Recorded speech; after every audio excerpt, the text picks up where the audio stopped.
আজি 13 জুলাই পিতাই অজানিতে মোৰ চকুল ওলাই। আজি 7 বছৰ হ'ল পিতাই তোৰ শব্দ আৰু গানে বৰ আমনি কৰে। আৰি থোৱা তোৰ প্ৰতিচ্ছবি চাব নোৱাৰোঁ।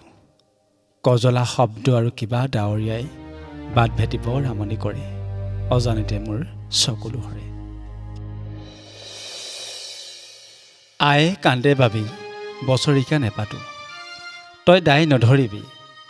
তই থকা হ'লে মই ডাঙৰ মানুহ হ'লোহেঁতেন। RCC ঘৰটো এইবাৰ সম্পূৰ্ণ হোৱাৰ পথত। পিতাই এয়া তোৰ আশীষ নিমালি।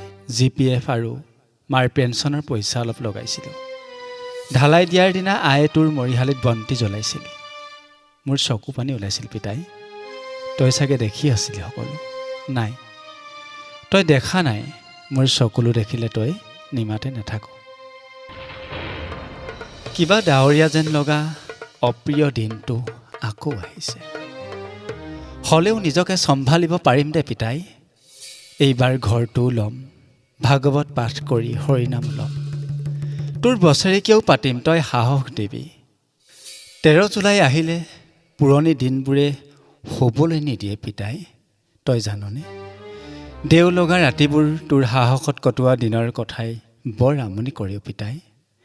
এৰাবাৰী লুংলুঙীয়া বাটত তোৰ সাহসত খোজ দিয়া ল'ৰালি বৰ মনত পৰে যেতিয়া 13 জুলাই আহে। পিতাই আদিত্য নাৰ্ছিং হোমত তোৰ খবৰ লোৱাৰ ঋতুদা আজি বিধায়ক হ'ল। তোৰ আদ্য শ্ৰাদ্ধটো আহিছিল তেওঁ, আৰু তই নোহোৱাৰ খবৰ ল'বলৈ অহা তপনদাও মন্ত্ৰী হ'ল। লগে লগে সাংসদো হ'ল। বৰাক ব্ৰহ্মপুত্ৰ একাকাৰ কৰিবলৈও সৰ্বাদাও মুখ্যমন্ত্ৰী হ'ল। কিন্তু পিতাই দাদাৰ অনুকম্পামূলক নিযুক্তিটোহে নহ'ল। পিতাই আজি তই থকা হ'লে ভালেই আছিল। জীৱনত সংগ্ৰামৰ বিনে একো নাই। তই গুচি যোৱাৰ পিছতহে গম পালোঁ পিতাই। তোৰ অনুপস্থিতিত দাইল 1 কেজি কিনি খাবলৈও শকতি নাছিল পিতাই। কেনেকৈ খুৱাইছিলি আমাক হৰলিক্স কমপ্লান। তই গুচি যোৱাৰ পিছত মাৰ পেঞ্চনৰ বাবে জাননে পিতাই, IS অফিচত পইচা, কোষাগাৰত পইচা, পেঞ্চন ব্ৰাঞ্চত পইচা, হাউচ ফ্লেট বিল্ডিঙত পইচা, সকলোতে পইচাৰ খেল দেখোন পিতাই। পইচা নিদিলে ফাইলবোৰে খোজেই নাকাঢ়ে।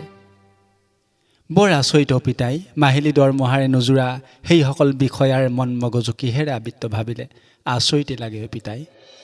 আৰু জাননে, অনুকম্পামূলক নিযুক্তিটো একেই দশা। IS অফিচত পইচা, DC অফিচত পইচা, ডাইৰেক্টৰ অফিচ কিংবা অসম সচিবালয়তেই পইচাৰ খেল।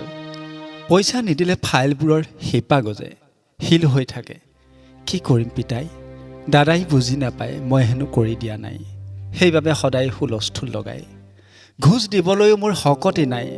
সমাজক সুখী কৰি তোৰ শ্ৰাদ্ধ, বাইদেউৰ ঘৰ উঠা, পৰাৰ ভবা সকলোখিনি কৰিলোঁ। GPFৰ ধনো উদং কৰিলোঁ। আহিছে 13 জুলাই পিতাই, অজানিতে মোৰ চকুলো ওলাই। মই কলেজলৈ প্ৰথম গৈছিলোঁহে পিতাই। তই থকা হ'লেও ছেমিষ্টাৰে জ্বলা কলা খুৱাব নোৱাৰিলেই হ'লে। আজি 7 বছৰৰ আগৰ কথা। তোৰ দহালৈ কলেজৰ বন্ধু কিছুমানো আহিছিল।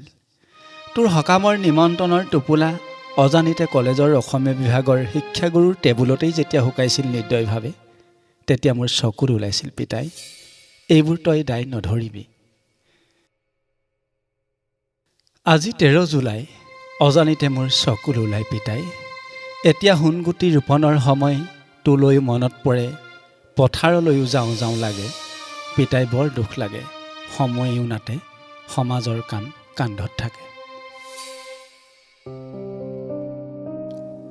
মৰে উৰুলি পোঙা, মৰে পদূলি শুঙা, মৰে অলপ পানীৰ মাছ, মৰে নদীকূলৰ গছ, উঠি আহিছ বাঁহৰ গাছ নেকাটিবি, সমাজৰ বলে পৰা কামটোহে কৰিবি, কাকো টান কথা নকবি, দুটি লাই লেচাই কুশলে থাকিবি। আজি কোনে ক'ব পিতাই, যিবোৰ কৈছিলি সেইবোৰকে লৈ জীৱন সজাইছোঁ। পিতাই তই আশীষ দি থাকিবি। মই নোৱাৰোঁ পিতাই, ড্ৰয়িং ৰুমত সজাই থোৱা তোৰ প্ৰতিচ্ছবি চাব নোৱাৰোঁ, তই বেয়া নেপাবি। পিতাই তই সকলো আঁচনে চাই আশীষ যাচিবিনে পিতাই, এইবাৰ তোৰ বছৰেকীয়া পাতিমেই, আহিছে 13 জুলাই।